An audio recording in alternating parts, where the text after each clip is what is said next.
Hello guys, this is cooking with Rithu. இன்றைக்கி நம்ம டேஸ்டியான லெமன் ரைஸ் எப்படி செய்கிறதுன்னு பார்க்கலாம். முதல்ல ஒரு கடாய் எடுத்து கடாய் சூடானதுக்கப்புறமா நம்ம நல்லெண்ணெய் ஆட் பண்ணணும். நல்லெண்ணெய் மட்டும்தான் நல்லாயிருக்கும் லெமன் ரைஸ்க்கு. அதை ஆட் பண்ணிக்கோங்க தேவையான அளவுக்கு. அதை ஊற்றிட்டு அது காஞ்சதுக்கப்புறமா நம்ம கடுகு போடுறோம். ஒரு ஸ்பூன் அளவுக்கு கடுகு பொரிஞ்சு வந்ததும் நம்ம அரை ஸ்பூன் அளவுக்கு உளுந்து சேர்க்கணும். உளுந்து சேர்த்துட்டு அதுக்கப்புறம் ஒரு ஸ்பூன் அளவுக்கு கடலைப்பருப்பு. அவ்வளோதான். அதை அப்படியே லைட்டாக மிக்ஸ் பண்ணிக்கோங்க.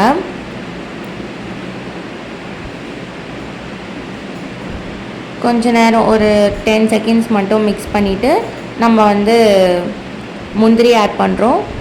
நாங்கள் முந்திரி போட்டிருக்கோம். நீங்கள் பீனட் கூட போட்டுக்கலாம், நல்லாயிருக்கும் ரைஸில் கலந்து சாப்பிடும் போது. அதுக்கப்புறம் 3 காஞ்ச மிளகா, நீட்டு மிளகாவும் போடலாம், காஞ்ச மிளகா இந்த குண்டு மிளகாவும் போடலாம். மிளகா நீங்கள் உள்ளே இருக்கிற அந்த காரத்தெலாம் எடுத்துகிட்டு நீங்கள் போடுங்க. அதுக்கப்புறம் 3 பல் பூண்டு போட்டிருக்கேன். அதுக்கப்புறம் ஒரு பச்சை மிளகா அதை சேர்த்துட்டு அதுக்கப்புறம் கொஞ்சம் இஞ்சி, நறுக்கின இஞ்சி கொஞ்சம் சேர்த்துக்கோங்க.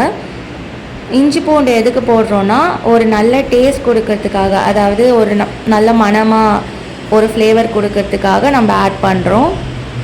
அப்புறம் கரண்டியில் கொஞ்சம் நல்லா மிக்ஸ் பண்ணிவிட்டு தேவையான அளவுக்கு கொஞ்சம் கருவேப்பிலை சேர்த்துக்கலாம்.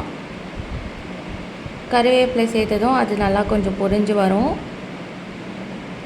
அதுக்கப்புறமா அரை ஸ்பூன் அளவுக்கு மஞ்சத்தூள் சேர்த்துக்கலாம். மஞ்சத்தூள் சேர்த்துட்டு லைட்டாக மிக்ஸ் பண்ணிக்கோங்க. அப்படியே கொஞ்சம் நேரம் வதக்கிட்டே இருங்க. அதுக்கப்புறம் தேவையான அளவுக்கு உப்பு சேர்த்துக்கலாம். உப்பு நீங்கள் ரைஸில் ஆல்ரெடி சேர்த்துருந்தீங்க அப்படின்னா இதில் ஓரளவுக்கு கொஞ்சமாக சேர்த்தா போதும். அதாவது ஒரு 1/4 ஸ்பூன் சேர்த்தா போதும். அதுக்கப்புறம் 1/4 ஸ்பூன் அளவுக்கு பெருங்காயம் நான் தூவி விட்டுருக்கேன். அதுக்கப்புறம் லைட்டாக மிக்ஸ் பண்ணிகிட்டே இருங்க. அப்புறம் நான் ஆல்ரெடி 2 லெமன் பிழிஞ்சு வச்சுருந்தேன். 2 பேர் சாப்பிட்ற மாதிரி இருக்கும். இப்போது 4-5 பேர் இருந்தாங்கன்னா நீங்கள் 4-5 கூட போட்டுக்கலாம்.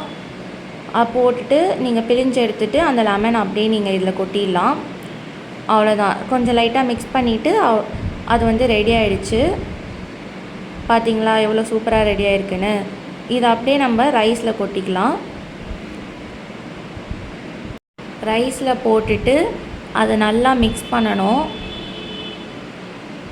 அப்படியே கரண்டியில் கீழேருந்து மேலே வரைக்கும் அப்படியே நம்ம ஃபுல்லாக மிக்ஸ் பண்ணி விடணும். அப்போ தான் அது ஃபுல்லாக மிக்ஸ் ஆகிருக்கும்.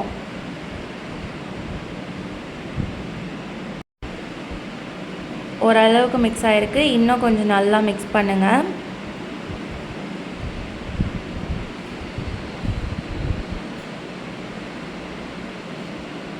இப்போ பாருங்கள் எவ்வளோ சூப்பராக வந்திருக்குன்னு லெமன். இது ரொம்பவே டேஸ்ட்டாக இருக்கும். வீட்டில் கண்டிப்பாக ட்ரை பண்ணி பாருங்கள். ட்ரை பண்ணி பார்த்துட்டு கமெண்ட் சொல்லுங்கள். இந்த மாதிரி முந்திரி அதெல்லாம் போட்டு நீங்கள் பண்ணிங்கன்னா பசங்களும் விரும்பி சாப்பிடுவாங்க. அவ்வளோதான் ஃப்ரெண்ட்ஸ், லெமன் ரைஸ் ரெடி ஆகிடுச்சு. மறக்காமல் லைக், ஷேர் அண்ட் கமெண்ட் பண்ணுங்கள் அண்ட் சப்ஸ்கிரைப் பண்ணிக்கோங்க. தேங்க்யூ.